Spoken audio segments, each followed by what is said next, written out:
आदरणीय कैलासजी यांचा जन्मदिवस सुरक्षित बचपन दिवस म्हणून साजरा केला जातो। जीप प्रशाला शाळेमध्ये आम्ही सर्वांनी रांगोळी काढून त्यांना आम्ही वाढदिवसाच्या शुभेच्छा दिलेल्या आहेत। त्यांना वाढदिवसाच्या हार्दिक शुभेच्छा।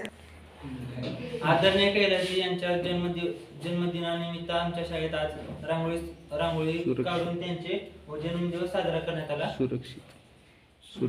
सुरक्षित बचपन दिन साजरा करण्यात आला। त्यामुळे मी त्यांच्या पूर्ण शाळेच्या वतीने त्यांच्या वाढदिवसाला शुभेच्छा देतो। नोबेल पुरस्कार पारितोषिक असे ठरलेले आदरणीय श्री कैलास विद्यार्थीजी यांचा आज जन्मदिवस आहे। सुरक्षित बचपन दिवस म्हणून आज साजरी करण्यात आला व जीप प्रशाला आरवी बुद्रुक या शाळेने त्यांचा वाढदिवस रांगोळीच्या माध्यमातून साजरा केला। त्यांना वाढदिवसाच्या खूप खूप शुभेच्छा। धन्यवाद। त्यासाठी आपण गोड बोललं पाहिजे। आणि आता एवढं कोरोना झाले तुम्हाला ठेवले काय त्याच्यासाठी ठेवले फक्त तुमची प्रॅक्टिस घ्यावा म्हणून। तुम्ही कोरोना नका दुसरं काहीतरी कोण मास्क वापरत नाही कोण